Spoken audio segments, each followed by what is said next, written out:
Hey y'all, it is Sean of MathSwap Tutoring with a Calculus 1 video talking about finding the domain and range of functions. Let me write that down. So finding the domain and range of functions. Now, before we get started, make sure that if you have come to this channel and you're looking for tutoring, make sure you go to calendly.com/math swap tutoring to set up a free consultation so we can talk with you and discuss your math help needs. And you can also, I also encourage you to go to mathswaptutoring.com/subscribe and subscribe to our mailing list so that you can actually get access to our free downloadable PDF math notes, the same notes that I use when I tutor, the same notes I use whenever I would create these videos. All right, so let's go ahead and get into this. So you see I've already drawn a graph here. We're just going to kind of talk about it.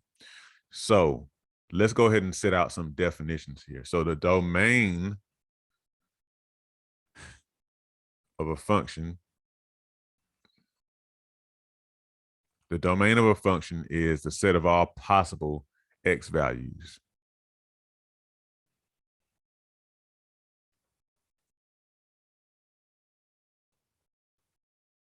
So the domain of a function is the set of all possible x values for that function. So every possible x value that function can take on is the domain of that function, okay? And the range is the set of all possible y values. So the range is all of the possible values of y that the function can take on, okay? So let's make this real practical. It's not real complex. Sometimes if it's not defined well enough, it seems just very vague, but it's not really vague. So let's look at this. So here we have a function, a graphed function. So we don't know what the equation of it is, but it doesn't really matter for this example. So what is the domain of this function? Now, for our intents and purposes, this function starts here and it goes all the way to this point where it ends. So what is the domain? In other words, what are all the possible x values? So remember, this is the x axis. This is the y axis. What are all the possible x values? So you notice this x value is along here. All the possible x values for this function are from where it starts here at x equals 0 to where it ends here at x equals 7. So in this case, the domain is as follows. You would write it like this. So in other words, the domain is x is greater than or equal to 0. So it includes 0, but then it goes all the way to 7. So x is between 0 and 7. And the reason why it's not just greater than 0 is greater than or equal is because 0 is a part of that too. So x can be 0 or greater, and it can be 7 or less. So it's between that. What about the range? Remember, the range is the set of all possible y values. So remember, this is the y-axis, so that means y goes as high as 4, and it goes as low as -2 here. So that means, and let me see how I write this. So that means that y is between -2 and +4, okay? So it can be as low as -2 and equal to -2 as well, but it can be as high as 4, okay? Easy enough. So now, so that's how you can see it graphically if it stops there. All right, so let's keep this going.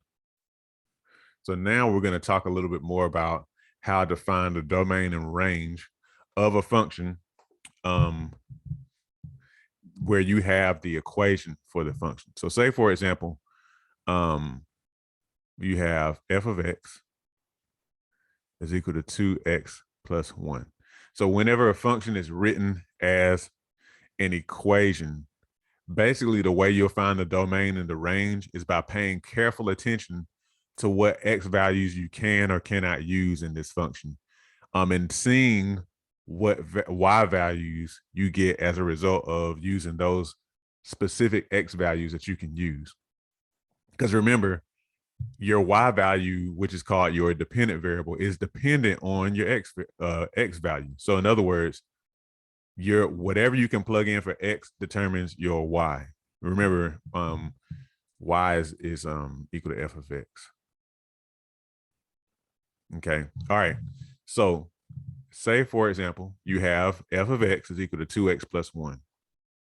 Now, so what you want to ask yourself when you're trying to find the domain, which remember is the set of all possible x values, is there anything that I cannot plug into here for some reason? Like, for example, you would want to look for, is an x in a denominator? If it is, and I already know that x cannot be 0, something like that. Or I don't know, those different kind of things. There are certain situations where you already know x cannot be this or that. Or even if you had like 1 over x like this, if you had 1 over x plus 1, you already know that x couldn't be -1 in this situation, because if x was -1, then you have -1 plus 1 is 0. Then you have 1 over 0, which is undefined, and you can't do that. Big no. So those are the kind of situations you want to look for. So going back, is there any x value we can't plug in here that would cause like a invalid situation? And the answer is no. So in other words, x can be anything. And so basically what you would say here is x is all real numbers. You can plug in any real number into this equation. It doesn't matter what it is. Okay. What about the range? Guess what? It's the same. Why? Because if you can plug in any real number into here, you can get anything out of here. So you can plug in, if you plugged in 2, that'd be 2 times 2 plus 1, which is 5. If you plugged in 0, that'd be 0 times 2, which is 0, plus 1, which is 1. You can plug in anything, positive or negative, as long as it's real, and get something real out as well. Okay, so in this case, it's very easy, just all real numbers for both of them. All right, so let's keep this going. Now let's put on, so let's actually graph this here. So say, for example, this could be a very rudimentary graph, so don't pick on me for it. So the graph of this here, if you were to graph it, it looks something like this. And I'm just going to do it quickly, assuming that you kind of already know how to graph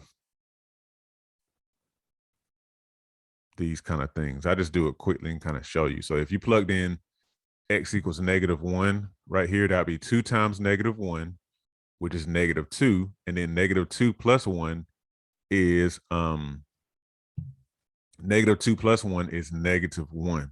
Okay. So that means if you plug in -1 here, then you'll get -1 here. So you'll be right there. Okay, if you plugged in 0 plus 1, that's going to be +1. If you plugged in 1, that'll be 1 times 2 is 2, plus 1 is 3. If you plug in 2, that'd be 2 times 2 is 4, plus 1 is 5. All I did was plug in each of these x values, and I went to see what kind of y value I would get to find my coordinate pair. So that line looks something like this. Oops, and I didn't even draw it through that. My bad. All right, so if you look at this, even if you look at the graph of 2x plus 1, you see that it just kind of goes on and on and on and on. So there's nothing that shows, okay, well, it's not going to go, this is going to go on and on. So that means it's going to go forever in the X direction. It's going to go forever in the Y direction. So that means it's going to take on all values, positive and negative, on this graph, okay? Now let's go back to the other example that I kind of gave that kind of shows you when you would have like a different domain and range. I erase all of this. So what if F, no, I don't want to do that color. So what if F of X equal to 1 over X? Okay. Remember, you can't have a 0 in the denominator. So you already know that X cannot be equal to 0. So you would say the domain, remember the domain is the set of possible X values. The domain of this function is all values of X except for X equals 0. That could also be written as the following.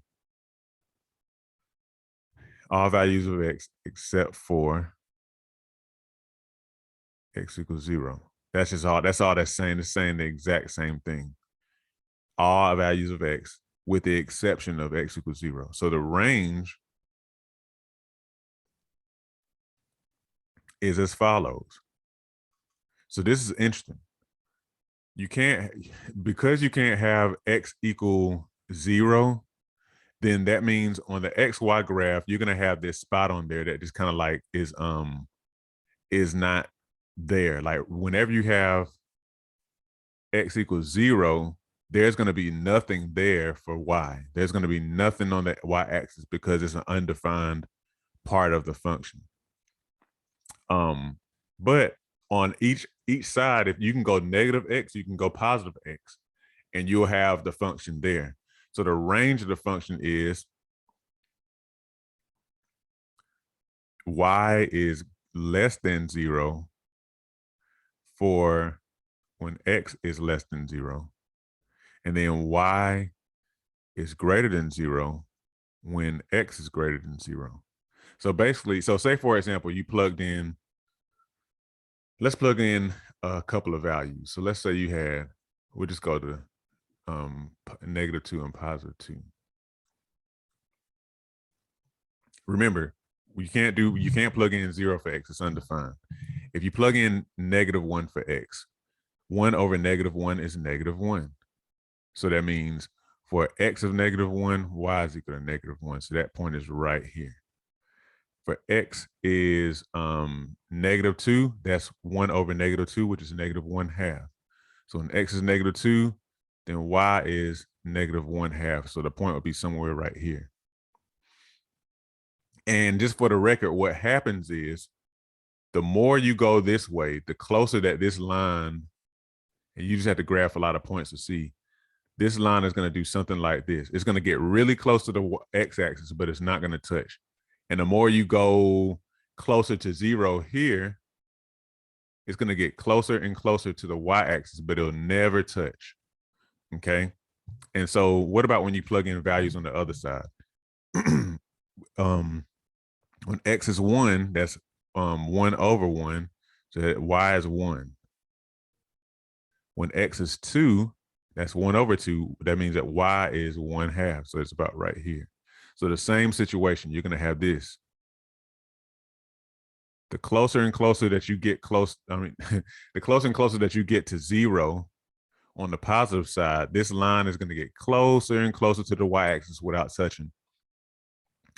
And here, same thing, the further you go on the X-axis, this line is going to get closer and closer to the that X-axis without touching. So that's why when Y is less than, when X is less than 0, then Y is essentially going to be all values less than 0. Okay, because you see Y is less than 0, and it covers all those values. And then whenever X is greater than 0, Y is going to be greater than 0 for all values. Okay. All right. I hope that's clear. Make sure that you take your time and watch that. Just remember, the main thing is you have to try to see what X values, what domain sorry, is possible. And your whatever X values are possible, that determines what Y values are possible. Domain is the set of all possible X values. Range is the set of all possible Y values. I hope that's been helpful. Make sure that you subscribe to this YouTube channel and share.